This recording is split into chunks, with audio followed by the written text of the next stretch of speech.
Okay, we're now going to canter through China quickly. We're delighted to have three experts, Leona Qi from Vista Jet, Zhang from Textron, and Sharon Ho from UBS. So if they could come up. Sharon has already said that as she works for a Swiss bank, she's not allowed to say anything at all. But I've pointed out she's not in Switzerland, so it's fine. Okay. Don't worry, Leona, we'll be. Okay.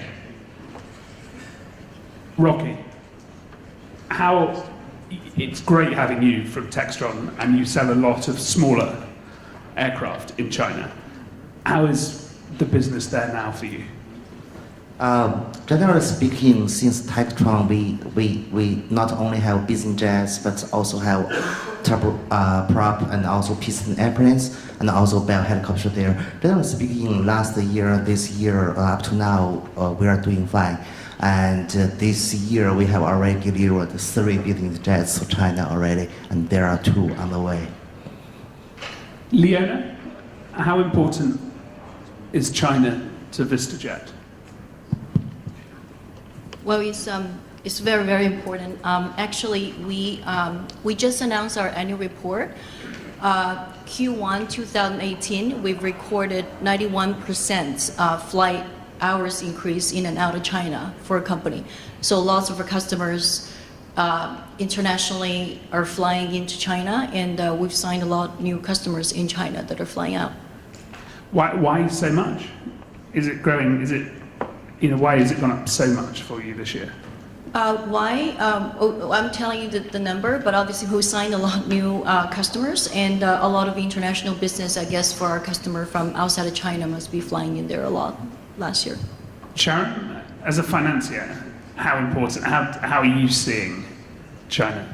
Well, UBS is the largest wealth manager in the world, and in Asia alone, we manage about 385 billion francs in assets alone in Asia. And China, of course, is a big part of that number. So it's definitely a very important market for us, and we have been very busy. Leona, what's your average customer like? Is there such a thing in China? In China? I'd like to talk about, first of all, I think a lot of customers, Chinese customers or non-Chinese customers, are actually very similar, because our customers are international citizens. That's why they buy program and buy hours with us. Our average customer usually have a package of 100 to 200 hours a year. And the age of our customer range from 25 to 92-year-old in the company, our members. What I can tell you is that our 25-year-old is a Chinese customer who's based in China. I would say in finance industry. That's our typical customer profile. So they could be ultra high net worth individual, head of states, or corporates. Rocky, what's your Cessna average customer like for a jet? What sort of age? Are they individuals, corporates? Well, there is no firm like arranged. That depends on, and also we are not only provide the jets to the individual customers, but also some companies. Also, so I think currently we delivered the 2 Latitudes to China this year. The customer is quite young, but not 25 years old, but quite young. But still, a company is company size. It's not an individual person.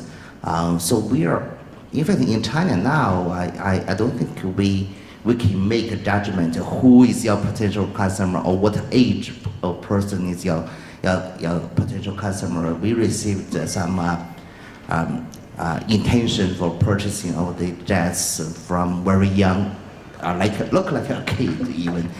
We even asked him, "Oh, can you show us your ID?" Since he looks very young, very, very young. We doubt that if he is over 18 years old, but he showed us basically, yes, he is about 20, but that's still the customer.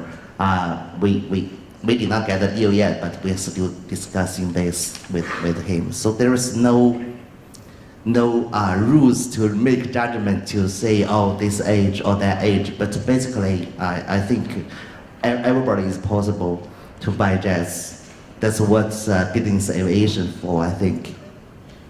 Sharon, you're obviously a private bank. Are there any particular industries or particular types of entrepreneur you're seeing in China? Well, I mean, of course, our usual client is very international in outlook, has a lot of assets overseas, and therefore has liquidity overseas. But of course, in the last couple of years, I would say they're more techie clients. Yeah. Okay, so I'm trying to think it must have been for the last 10 years, we've all been told that China is going to open up airspace. Will we still be discussing this, Rocky, in 10 years' time? Well, in fact, the big step was taken in the year of 2010 or 12, I forget the exact date. At that time, there was some announcement from the national level and also from the military that they will open the airspace. That's some kind of recommendations from the national level. And from that time to now, I think they took some steps, just not as fast as we expected, but now they have several regions in China mainland to try to open the lower space, and but for I know we are business aviation focusing on the normal airspace shared with the commercial side. I think airspace is really big topic in China, and even from the government with the military side, that's really not easy to get there. But the good thing is from the lower space and some other from the community and from the industry and also from the government, they are trying to work with the military side to get more and more airspace. And also at the same time, even with the limitation of the airspace, I think all the industry are looking for the alternatives, if there are any other options to how to maximum using this airspace here, like in Beijing, Shanghai. I know just like this morning they showed the airspace, the slots are still very difficult for the business aviation. So I think the industry recommended to have some new business aviation airports, or even there are some, like Beijing, for example, we know there are no slots available. Even for airlines, no other slots and daytime available. So for the new airport in Beijing, that will be used. I think they start use next year. The government official announcement was from the national data, October 1st, that it will be used.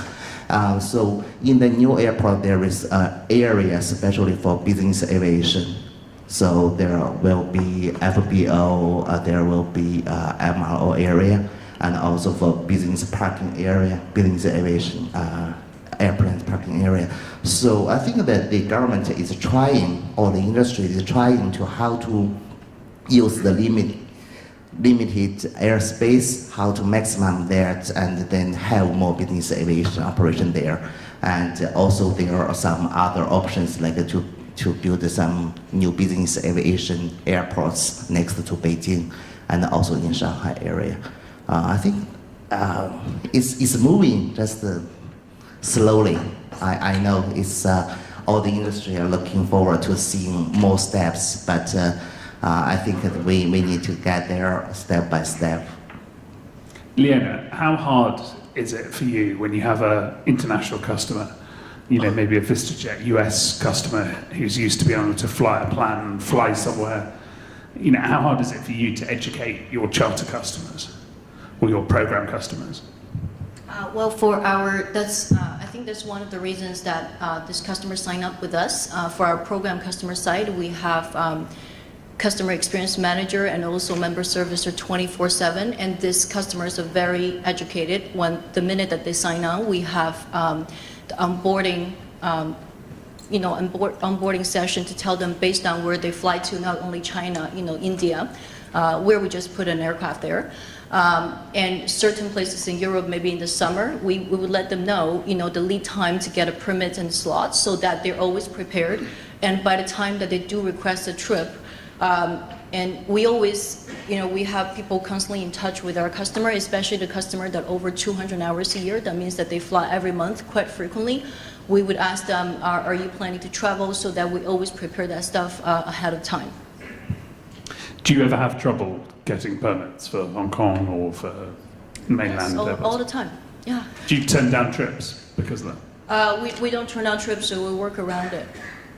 For the Hong Kong slot, we have a person sitting there just to collect, do nothing else. And then we hand it over to New York and Malta 24/7. We've got a question from the audience. Are the young, I guess Sharon or Rocky, are the young Chinese clients using their planes any differently? I.e., are they doing high utilization or sharing, or are they similar to existing traditional jet owners? There isn't a sweeping statement across the board. They are using their planes quite a lot. Not necessarily different from how their other compatriots are using the planes. Okay. Any more questions from the room? Yeah, sorry, Mike. Sorry, Mike, it's your first question of the day. He's just... Nice. Staying on the theme of youth, Rocky, how big is the problem for the next generation of engineers, pilots, and all of the above in the supply chain for the next phase of growth that's coming step by step? How big is that a problem in China, competing with the airlines? So, how is there a shortage of people to support the fleet? Yeah, there are. I mean, I can tell for the whole industry, not only business aviation, but also the commercial transportation airline side, also general aviation side, there are always some lackage of the people there, the pilots and also the mechanics, engineers, even for the modifications, all those stuff. I think it's better for pilots compare with the commercial transportation airlines, and I think a business aviation or general aviation side is less attractive. It's better in China mainland now, the general aviation or business aviation, except the charters. I think for the personal, like business jets, they use very few hours. So that's really a big challenge to attract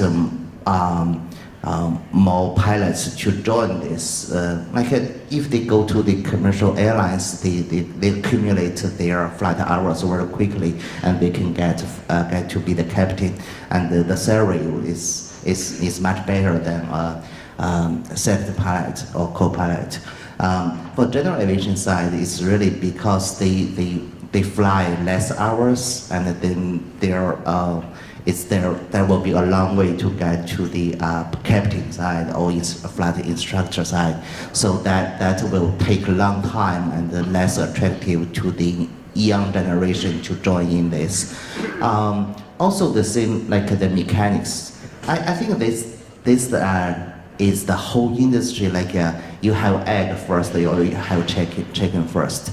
And it kind of like, because there are few business there, so there will be a few people there, but this industry will not attract more people, so that the industry will not develop so quickly. So this kind of like for generally speaking, it's kind of like a lack of people, pilots, mechanics, engineers, and also even other people who can work in this industry. I think that still there's a way to go, how to attract more people. So this is how ASBAR is working on some discovery chapters in China mainland as well to attract more people to join. I think one of the really interesting things about A-Base as a show is how it's gone from being a very Western show to now being a very Chinese domestic show with, you've got domestic operators, you've got domestic financiers to compete with. So Sharon, how hard is it for you competing with domestic financiers like Minsheng and AVIC? I think we have a very different product. We finance, purely from the private banking angle. So it's an ancillary product to support wealth management of your assets. It's primarily to provide liquidity for the clients to do other investments and make their money work for them. We don't finance jets to make them affordable for their clients. We don't finance jets to increase jet sales, which is what Minsheng does, for example. So I think it's not apples to apples. I don't think we really have direct competition in terms of the exact same product that we're talking about from mainland China. Yeah. Leona, how do you compete with? I'm guessing that Vista Jet works out more expensive than I could get a charter from China with a Chinese operator. I think, what Sharon just said, I think you comparing apples to oranges. We own our entire fleet, so we own the operational control, and our fleets are identically branded. So to replicate ownership and also guarantee availability, the fixed hourly rate anywhere in the world, any time of the year. So I think we're offering a very different product than most of our so-called competitors in China. So we don't really compare the price there. Rocky, do you think you'll soon be competing with Chinese manufacturers? Well, this I don't know who asked this question. This is a really good question. I think all the OEMs are looking at this seriously. Since now, even I think about business jets like Comac, they already produce the Air 21, and also the C919 is on the way. So like this, they can convert that to business jets as well. So I see the C919 that will be kind of competitive very soon once that delivered. Okay, any more questions from the room? Leona, this is from Deep Throat, and by that I think he means, or she, like the Wall Street Journal's Deep Throat source. Is Vista Jet a gateway drug to customers wanting their own plane? And if so, are you a dealer? So I think we would like to think it's the other way around. So about, I would say, half of our customers are jet owners. They use us as a supplemental lift, so when their jet is in maintenance, which I guess is 6 to 8 weeks a year, or if they need concurrent usage on different continents. A lot of our customers, they are very used to our service, and which is consistent everywhere, and also is 365 days a year. Sometimes a lot of times actually, they get rid of their jets and then they increase their hours. For example, last month we had a customer in Hong Kong. He was a 50-hour customer. He sold his G450, and now he's a 350-hour customer. And we rarely have customer that are program member with us, and maybe they just left and they buy a jet. We do have customers that are customers with us, and then they increase their hours requirement significantly for tax or whatever reason. They go and buy a jet, but they stay members with us. Have you, ZetaJet has been mentioned a few times, was obviously competing with a similar. Have you noticed it's less competitive since they went into Chapter 7? No, we didn't really notice much difference, to be honest. Okay. Question, obviously we don't have a management company. Are any domestic management companies making money?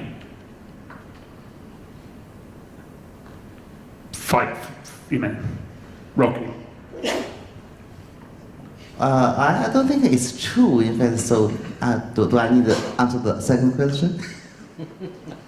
In fact, I saw at the beginning you showed some question there. You're asking who from the business aviation industry who is making profit there. I think one of them is the management companies in China. Why not? I mean, they somebody bought the business jets, so where they will put you, especially for the private person who will.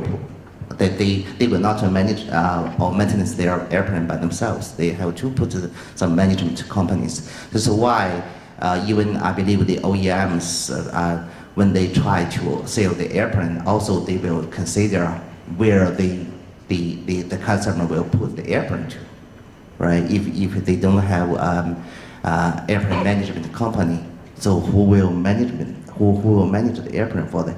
That in fact, I think some, I cannot tell every company is getting profit for that, but some of companies, right? Okay. I know this is no one ever really wants to talk about safety, but someone's music started. There's a question saying if there's a shortage of pilots and infrastructure, how safe is it to fly in China? I think if we look at the safe record in China, it's really very good, and even better than most of other countries. So I think this is why some business aviation or general aviation operators, they always complain that the regulator give them too many restrictions. But this basically the regulator is trying to loosen some management or surveillance policies, but basically to say the safety record for the whole China, including the business aviation and including the commercial transportation airlines and including the general aviation, is really good. Although we do need more people to work in this industry, but now the safety record is really good.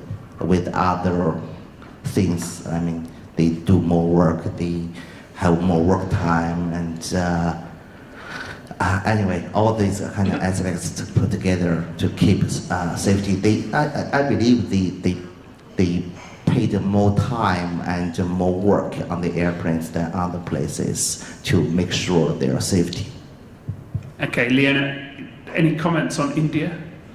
You've put one aircraft in India now. Yes, we put an aircraft this year in India.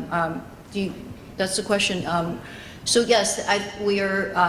The answer is yes. From 5 years ago, and to put an aircraft there is really that we're listening to our customers.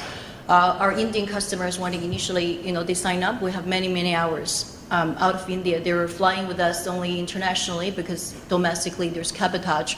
And more demand come in, and they said that we want to use you internally as well because we want a consistency of the service. They don't want to use, charter companies domestically anymore. So we listen to our customer. We put an aircraft there since April. It has been very heavily utilized. Okay. Have you seen an increase in China to South Korea traffic? Since this week? Yeah. I think it's North Korea. Well, we have a couple customers based in Seoul, and we have many customers in China. We've always have a pretty healthy traffic between China and Seoul and Jeju Islands. We haven't seen any significant increase or decrease, to be honest, in the past year. And I have to check the stats for this week, but come back to you on that. Okay, any more questions? Okay, so I remember when we ran this conference, we had a prediction from one of the delegates, so that would have been 7 years ago, 8 years ago, that China would become the biggest business jet market by 2025.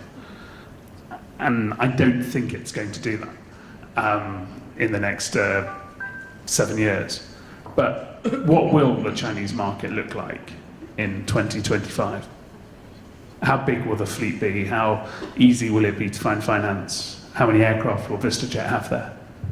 I think if you talk about the market, and I think even today, China mainland is still the largest market there. I mean, when this morning Jeff showed the charts, still the mainland they get every year get more airplanes. I mean, new airplanes operate owned airplanes to China mainland than other regions. The market is there. Just I think it is not as fast as several years it was expected. I think there are a lot of factors behind this. Several years ago, when the new government leaders have their rules, and then the business aviation market is a little bit downway to a lot of potential customers. They stopped purchasing. They just maybe take a look and wait for a while. But from the year of 2016, I think more and more business aviation customers come back, and also even for the operators and the charters, and there are more and more business from that time to now is growing really faster than the year before that. Sharon, when you finance an aircraft in China or one which is based in or a B register, you don't do it yet, do you? By 2025, will you be doing B registration? Will it be a boring jurisdiction for you? I'm not sure we have any jurisdictions that are boring per se, first of all. Secondly, China is evolving so quickly. I mean, we've applied for our banking license. We're waiting for it to be approved for an expansion of activities. So at the rate of change and at the rate at which things are going now, we're expecting to be able to do a lot more in a very short space of time, assuming everything keeps pace with the momentum that's currently, happening at the moment. Yeah, talking about the registration, I think I saw there are some people here. I think from last year, the Civil Aviation Administration of China also released a lot of new policies to encourage attract more registration in China mainland, and they made the registration process simpler than before, and also from the government, also I think 1 month ago they released some news about the tax. So for the leasing aircraft to China, the tax is lower than before. So kind of like the government and also the CJI side, they are making more policy and more new policies to attract more registration there in China. I think it will be better than before. Leona, how big will China be for you by 2025? Well, we have our customer by number has been increasing very steadily in the past 3 years. In terms of China, it's hard for me to define mainland Chinese customers because our customers have to have liquidity because we accept US dollars. Lots of them have entity in Hong Kong, so Greater China area has been one of our fastest growing region. And I think in terms of the ease of flying, our flight traffic has been increasing tremendously in and out of China. I think the governments do recognize the value of business aviation and the impact on the economy. And I think it's a trend that they just can't stop. They recognize that and they're trying to build infrastructure. I was reading a number that I think the government released. They're going to build, I think the number of airports will reach 500 by year 2020. So I definitely think it's a trend. It's going to continue to increase. It's a trend that we've been talking about for many years. So thank you very much for that, panel. Thank you, and let's break for afternoon tea outside. Thank you.